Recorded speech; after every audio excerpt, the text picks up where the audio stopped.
Bonsoir, chers frères et sœurs en Christ. Bonsoir, chers amis. Bonsoir, chers parents. Je suis le révérend pasteur Ango Salomon, spécialiste en eschatologie, auteur d'un livre qui est en train de paraître, dont le titre est « La Bible éclairée, l'horloge de Dieu, d'Israël à l'enlèvement, chronologie des événements de la fin des temps et origine du conflit israélo-iranien, dont voici la mouture.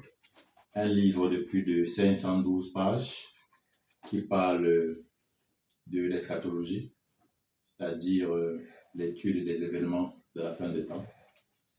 Je voudrais m'adresser ce jour aux amis et connaissances, aux membres de ma famille, afin de vous inviter à vous conformer, à nous conformer avant le retour du Seigneur Jésus. Parce que justement, nous sommes à la fin de la 6e dispensation de l'Église.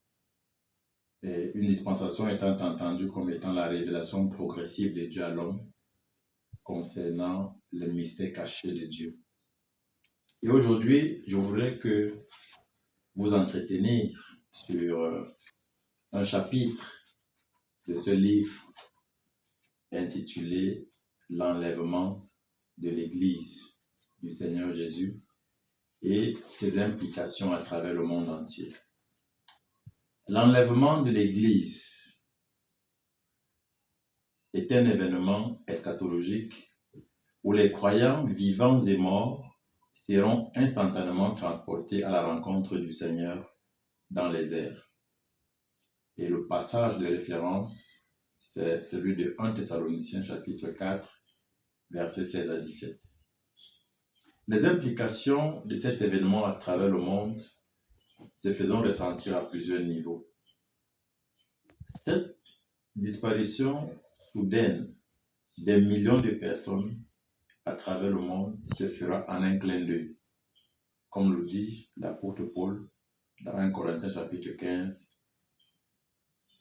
verset 52. Cette disparition des croyants à travers le monde entier provoquera un chaos inédit dans les transports, les services d'urgence et les structures familiales. Cet événement provoquera un bouleversement économique et social. La perte soudaine d'une partie de la population entraînera un effondrement des marchés financiers et une désorganisation totale des sociétés. Il y aura une confusion spirituelle et des explications que voudront donner, n'est-ce pas, les gouvernants pour expliquer ce phénomène surnaturel. Le gouvernement ainsi que les médias pourraient avancer des théories scientifiques ou extraterrestres menant à une séduction spirituelle globale.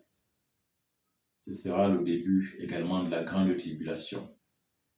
Le début de la grande tribulation qui peut être considéré comme un châtiment extrême de Dieu vis-à-vis de ceux qui n'ont pas, de ceux qui ont rejeté l'évangile. Cet événement marque la fin de l'ère de la grâce, c'est-à-dire de l'Église et du Saint-Esprit dans le monde. Le monde entrera alors dans une période de 7 années de jugement divin et de domination politique mondiale sous l'égide de l'Antichrist. Vous trouverez cela dans le livre de 2 Thessaloniciens chapitre 2, versets 7, 8 et 9. Il y aura également une détresse et une recherche de réponse. Ceux qui connaissaient le message de l'Évangile mais ne l'avaient pas accepté réaliseront alors la réalité du jugement de Dieu, provoquant une angoisse profonde. Comment cela va se dérouler dans les cimetières, dans les monuments funéraires et à travers le monde entier? L'enlèvement de l'Église, tel que décrit dans la Bible, est un événement de nature spirituelle et surnaturelle qui transcende les barrières physiques, religieuses ou architecturaux. Voici comment cela va se dérouler selon les Écritures. La priorité sera aux morts. La Bible précise que ce sont les morts en Christ qui vont écouter le son de la trompette. Et à ce moment-là, seuls ces morts en Christ vont ressusciter des tombes.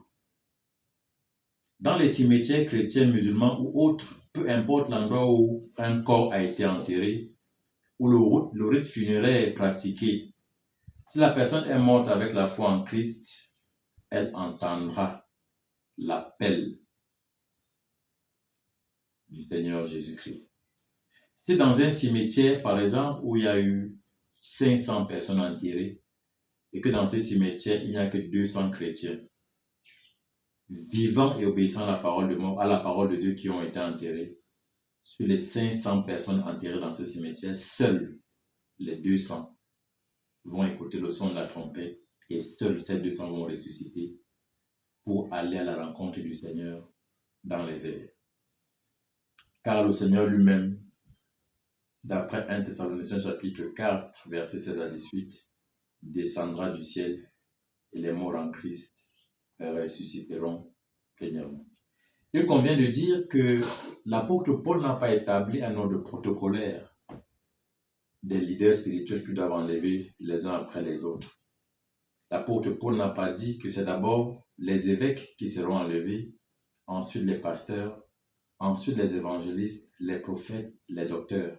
Non, il dit, d'après les Saintes Écritures, que les morts en Christ vont écouter le son de la trompette et c'est eux qui vont être enlevés premièrement.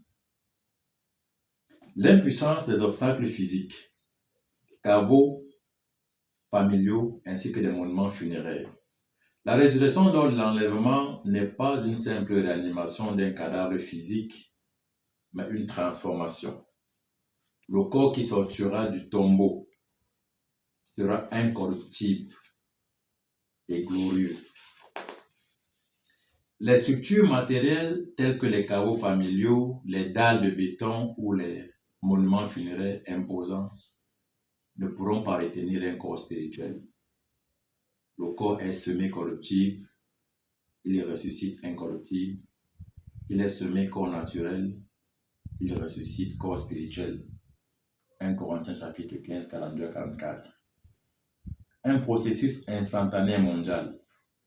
L'enlèvement de l'Église ne dépend pas de la géographie. Que les tombes soient dans des grandes métropoles comme New York, Washington, Yaoundé, Douala, Tunis, Dakar, ou dans des villes reculées comme Ngouap, Yukadouma, Méyité, Zoétélé ou bien d'autres, l'action de l'enlèvement est instantanée, en un clin d'œil. 1 Corinthiens 15, 52. Qu'en sera-t-il des autres, ceux qui vont mourir ou ceux qui sont morts sans le Seigneur? La Bible est claire. Toutes les personnes enterrées dans les cimetières qui n'ont pas cru en Jésus-Christ ne ressusciteront pas en ce moment-là. La Bible indique qu'ils attendent une autre résurrection, celle du jugement dernier, après le règne de 1000 ans. Apocalypse 20, verset 5. Les autres morts ne revinrent point à la vie jusqu'à ce que les 1000 ans fussent accomplis. C'est la première résurrection. En résumé, l'enlèvement de l'Église dans les cimetières sera une extraction sélective et surnaturelle. Seuls les croyants en Christ quitteront leur tombe et rejoindront les vivants en Christ pour être enlevés à la rencontre du Seigneur dans les airs. Une question se pose maintenant. Où seras-tu ce jour-là, lorsque la trompette sonnera? Comme je l'ai dit tantôt, nous sommes à la fin de la 6e dispensation et le monde entier attend avec impatience un événement spirituel d'envergure, un événement planétaire d'envergure spirituelle appelé le second retour du Seigneur qui va s'opérer en 2 étapes. La première étape étant l'enlèvement de l'Église, tel que nous avons décrit tout à l'heure, c'est-à-dire cet événement soudain et spirituel qui consiste à ressusciter les morts pour, n'est-ce pas, les pousser vers le Seigneur Jésus-Christ dans les airs. Nous sommes à la fin de la 6e dispensation, celle de l'Église, celle de la foi et celle du Saint-Esprit. Où seras-tu ce jour-là, si tu auras l'enlèvement. Je t'invite ce soir, comme moi-même, à revoir ta vie afin que ce jour soit un jour glorieux. Bon dimanche et à dimanche prochain. Merci.